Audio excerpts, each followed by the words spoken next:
Coba angkat tangan, siapa yang di sini sekarang masih kerja, mau nuku, mau apa, dan modalnya masih pinjam di bank? Angkat tangan. 1, 2, 3, 4, 5, 6, 7, 8. Sudah? Oke, cukup pertanyaannya. Mau saya jawab yang saklek atau bertele-tele? Pinjam Qur'annya. Saya bersumpah atas nama Al-Quran. Siapapun Anda, kalau Anda bisnis, kerja, kalau uangnya, modalnya masih pinjam di bank, demi Allah Anda nggak bisa sukses. Ini jawabannya tidak bertele-tele ini. Siapapun kerja, apapun kerjaannya, mau toko, mau dagang, kalau modalnya masih minjam di bank, Anda nggak akan sukses. Perhatikan, mau berapa tahun, mau 10 tahun, mau 20 tahun, mau 40 tahun. Anda hanya semakin minum air laut, semakin diminum, semakin kering, semakin sakit tenggorokanmu. Riba itu bahaya dan modal dari bank itu riba. Bukan riba, mbahnya riba. Nah itu buktinya. Mas pinjam bank berapa tahun? Udah, ayo diskusi sama saya, pakai mic-nya. Pinjam modal di bank berapa tahun? Kalau diruntut kurang lebih sudah 9 tahun lebih. 9 tahun. Ya. Selama 9 tahun apa? Beli mobil? Beli rumah? Beli villa? Beli mobil, beli rumah, punya aset tapi akhirnya habis. Nah, perhatikan. Anda kalau modal pakai bank bisa beli mobil, bisa nyekolahkan anak, bisa beli rumah. Itu hanya kamuflase, itu tipuan iblis, tipuan setan. Suatu ketika pasti ada saja jalan, rumahmu kejual, mobilmu kejual. Bahkan anakmu bisa jadi fitnah untuk dirimu. Karena kamu biayai pakai uangnya riba itu, sekolahnya. Saya nggak main-main kalau ini, serius saya. Sekali sakit, langsung untuk biaya pengobatannya nggak sembuh-sembuh sampai hartanya ludes. Itu pun nggak sembuh-sembuh. Jadi kalau mau saya jawab yang singkat dan tidak bertele-tele, jangan pernah kerja pakai uangnya bank. Tak kasih solusinya. Ada 3 atau 2 solusinya. Yang pertama, langsung diamputasi. Diamputasi itu bagaimana? Jual semua aset, lebih baik hidup miskin dari nol tapi nggak punya utang ke bank. Jual semua aset, tutupkan semua ribanya, hidup apa adanya dari awal. Yang kedua, dicicil pelan-pelan, rawat jalan. Iya, rawat jalan lah istilahnya ya, sambil diangsur. Tapi rawat jalan ini pun percuma, lebih baik amputasi, Pak. Orang kalau punya modal pinjam di bank, perhatikan ya.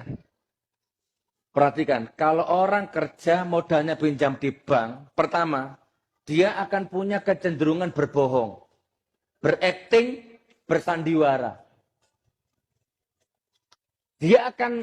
Pokoknya dia akan bersandiwara dengan apapun kalau orang modalnya dari bank.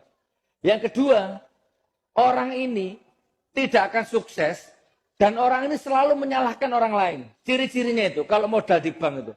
Nanti tokonya sepi, siapa ya nyantet tokoku ya? Nanti kalau sakit, siapa ya nyantet aku ya? Kok bau menyan? Kok bau tikus? Kok bau kembang?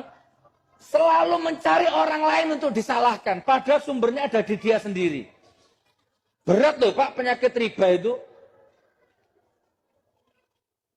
Dosanya seperti menzinai ibu kandungmu sendiri. Ngeri, tapi sudah lunas. Alhamdulillah. Coba yang kerja, yang masih pinjam uang di bank, mohon maaf ya, nggak usah tersinggung ya. Pak, coba nanti tak kasih nomor handphone saya. Ada jutaan orang yang sudah hijrah dari modal bank. Sekarang semuanya sehat-sehat, sukses-sukses, makmur-makmur. Ini salah satunya. Satu contoh. Saya punya ribuan orang, kenalan. Awalnya modal di bank, sekarang ditinggalkan semua ribanya, hijrah dari riba, sekarang usahanya tambah berkah. Ini bahkan Cak Roto ini mantan riba ini. Sini Cak Roto. Sini Cak Roto. Ya gak ngantuk aja sama itu. Iya, sama dulu mantan riba. Ceritakan singkat, jangan lama-lama. Berapa ribanya, dari tahun berapa, hasilnya apa? Ya, dari tahun 2008 sampai 2012, 2,7 miliar. Ya, kaya, pura-pura kaya karena riba. 28 ke 2008 sampai 2012 saja. berapa tahun itu? 4. 4 tahun ya, punya utang ke bank berapa? 2,7. 2,7 miliar, dipakai modal apa? Modal usaha. Nah, sekarang ceritakan pengalamannya. Jadi apa, dapat apa? Ya, dari awal utangnya cuma 50 juta. Terus usaha naik terus. 50, 100, 200, usaha makin meroket gitu. Omset saya penghasilan 30 sampai 60 juta bersih per bulan. Itu saya punya mobil 7, tanah di mana-mana, rumah lumayan bagus gitu. Cuman di tahun 2011 mulai Allah hancurkan pelan-pelan. Sampai titik nadir saya dihutang 2,7 miliar, saya tidak bisa bayar.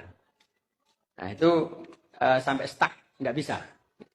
Akhirnya saya tersadar ternyata memang modal dengan riba pasti Allah akan hancurkan. Karena dalilnya jelas. Orang yang memakan riba itu sama saja dengan melakukan perlawanan perang dengan Allah dan Rasulnya. Jadi tidak mungkin kita menang. Pasti kalah, pasti hancur, pasti habis. Alhamdulillah saya bertobat. Alhamdulillah ya sekarang sudah mulai kembali lagi walaupun pelan-pelan seperti itu. Melunasi 2 miliar itu gimana? Ya 2,7 miliar itu akhirnya ikhtiar pelan-pelan semuanya ditinggalkan, sudah tidak riba lagi, aset-aset akhirnya kelelang, kejual semuanya. Tapi dalam waktu 4 tahun Allah kembalikan dengan pelan-pelan. Akhirnya kembali lagi semuanya. Seperti itu. Dan sekarang sehat, seger, pikiran enteng, nggak punya utang. Santai, rileks. Cukup. Ya, Bu, Bapak, jangan tersinggung ya. Saya sayang sama Anda, saya sayang sama istri Anda, saya sayang sama anak Anda. Kalau Anda masih bertahan dengan utang di bank untuk modal itu, hanya nunggu waktu daripada hancur besok, mending hancur sekarang. Selesaikan sekarang. Mobil 7, rumah miliaran, terus itu hanya tipuan, nanti akan tiba semuanya hancur, cur, nggak ada bekasnya. Belum dosanya. Ya Allah, mudah-mudahan orang-orang sini tidak lagi pinjam hutang riba untuk modal usahanya. Dimakan istrinya, dimakan anaknya, untuk biaya kuliah anaknya. Ya Allah, nanti kalau ada apa-apa sibuk nyalahkan orang lain. Buntu pikirannya, buntu ilmunya. Takbir. Pak Kapolsek punya utang di bank juga. Alhamdulillah. Tepuk tangan untuk Pak Kapolsek.